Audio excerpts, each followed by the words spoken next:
왜 나한테 예술을 설교하냐? 와, 갑자기 비행기 안에서 어떤 남자가 이렇게 소리를 질렀다고 한번 상상해 보세요.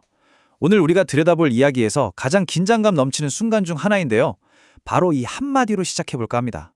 도대체 뭐가 사람을 이렇게까지 만드는 걸까요? 이런 적대적인 반응을 뻔히 예상하면서도 왜 굳이 자기 신념을 다른 사람에게 이야기하려는 걸까요? 오늘 한 목회자의 관점을 통해서 그 동기와 방법에 대해 한번 깊숙이 들어가 보겠습니다.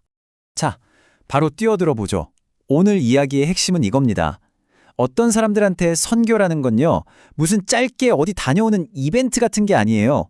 그냥 삶 자체, 일상 속에서 계속 펼쳐지는 평생의 부르심이라는 거죠. 그래서 이분이 말하는 선교는 우리가 생각하는 것보다 훨씬 더 큰 그림을 그리고 있어요. 모든 신자라면 평생에 걸쳐서 해야 할 아주 뚜렷한 두 가지 핵심 과제가 있다는 겁니다. 그 두 가지가 뭐냐면 첫째는 복음을 전파하는 것, 즉 전도고요. 두 번째는 세상이 하나님의 기준으로 움직이도록 가르치는 것, 제자화합니다. 자, 그럼 첫 번째 목표인 전도부터 한번 살펴볼까요? 자, 여기서 정말 흥미로운 비유가 나오는데요. 이 목회자는 전도를 농사 짓는 거에 비유해요. 그러니까 내 역할은 그냥 씨앗을 심고 물을 주는 것까지라는 거죠. 그 씨앗이 자라서 열매를 맺는 추수는 그건 내가 하는 게 아니라는 겁니다. 어때요? 관점이 좀 다르죠? 이게 그냥 머릿속에만 있는 그런 개념이 아니고요. 실제 삶에서 정말 예상치 못한 순간에 벌어집니다. 아주 평범한 대화 속에서 일어나기도 하고 때로는 정말 위험한 상황에서 펼쳐지기도 하죠. 예를 들어 이런 일이 있었대요. 인도로 가는 비행기를 탔는데 옆자리에 앉은 사람이 마침 발리우드 영화 그래픽 디자이너였던 거예요. 그래서 이런저런 이야기를 나누게 된 거죠. 한참 대화를 하다가 이 목회자가 이렇게 물었대요. 그랬더니 세상에 그 남자가 그 자리에서 바로 믿겠다고 한 거예요. 이게 바로 그가 말하는 추수의 순간입니다. 언제, 어디서, 누구에게 일어날지 아무도 모른다는 거죠. 물론 매번 이렇게 순조롭기만 한 건 아니었습니다. 훨씬 더 험악한 상황도 있었어요.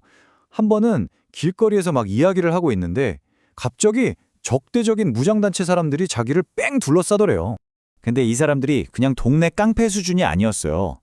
불과 한 달 전에 호주 선교사 한 분이랑 그 어린 아들 둘까지 살해했던 정말 악명 높은 집단이었던 겁니다.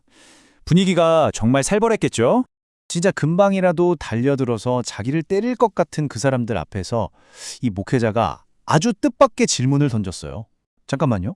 왜 저를 두려워하세요? 라고요. 결과가 어땠을까요? 놀랍게도 맞지 않았어요. 오히려 그 사람들에게 전도지를 나눠주고 올 수 있었대요. 그 사람들이 당장 변하지는 않았겠죠. 어쩌면 그냥 단단하게 굳은 땅을 겨우 한번 긁어본 정도일지도 몰라요. 하지만 중요한 건 어쨌든 씨앗을 심었다는 거죠. 이 에피소드가 보여주는 게 참 많아요. 자, 그럼 이제 두 번째 목표로 넘어가 볼게요.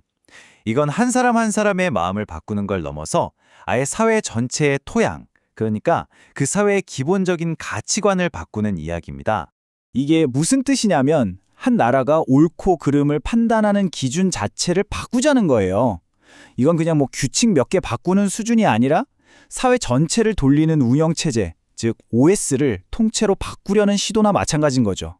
이게 그냥 이론이 아니에요. 실제 사례를 보면 그 차이가 확 와닿는데요. 예를 들어서 국가가 최고의 권위가 되니까 중국에서는 한자녀 정책으로 개인의 출산까지 통제했었잖아요. 또 루안다에서는 같은 기독교인인데도 불구하고 부족이라는 정체성이 신앙보다 앞서면서 결국 끔찍한 학살로 이어졌고요. 그러니까 궁극적으로 뭘 가장 중요하게 여기느냐, 이 기준에 따라서 한 사람 한 사람의 가치가 완전히 달라질 수 있다는 걸 보여주는 거죠. 그럼 이런 거대한 걸 어떻게 바꿀 수 있을까요? 이 목회자는 뜻밖의 답을 내놓습니다. 정치가 아니라 예술이라고요. 왜냐하면 음악이나 영화, 드라마 같은 것들은 우리한테 뭘 따지거나 설득하지 않잖아요. 그냥 우리도 모르는 사이에 스며들어서 우리의 생각과 감정, 가치관을 만들어버린다는 거죠. 옛날에 한 스코틀랜드 정치인이 이런 말을 했대요. 나한테 그 나라의 노래를 만들게 해준다면 법은 누가 만들어도 상관없다. 이게 무슨 말이겠어요? 결국 법을 만드는 사람보다 문화를 만드는 사람이 그 나라의 영혼에 훨씬 더 깊은 영향을 미친다는 거죠. 자, 이제 이야기를 마무리할 시간인데요. 지금까지 나눴던 모든 이야기들을 하나로 꿰뚫는 아주 강력한 이야기 하나를 들려드릴게요. 정말 작은 시작 하나가 얼마나 엄청난 결과를 낳을 수 있는지를 보여주는 이야기입니다. 모든 건 딱 하나, 찢어진 종이 한 장에서 시작됐습니다. 인도에서는 아주 가난한 남자가 있었어요. 어느 날 우연히 찢어진 성경책 한 페이지를 발견했는데 거기에 예수님이 자기 죄 때문에 돌아가셨다는 내용이 적혀 있었던 거예요. 바로 그 작은 정보의 씨앗 하나가 그 사람의 인생을 그냥 통째로 바꿔버렸습니다. 정말 엄청난 감동을 받은 이 남자는 결심합니다. 그래, 남은 내 인생은 이 메시지를 다른 사람들에게 전하는 데 써야겠다. 자기가 받은 그 씨앗을 이제 다른 곳에 심기로 한 거죠. 그래서 뭘 했냐면요. 낡은 자전거 한 대를 차고 인도 전역을 돌아다니기 시작했어요. 페인트를 구해다가 가는 곳마다 벽에, 전봇대, 건물에 온통 성경 구절을 쓰고 다닌 거예요. 나중에는 그의 진심을 알아본 한 교회에서 오토바이까지 지원해줬다고 합니다.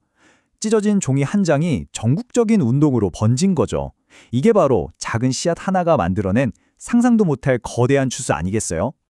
그래서 이 모든 이야기는 결국 우리에게 이 질문을 던지는 것 같아요.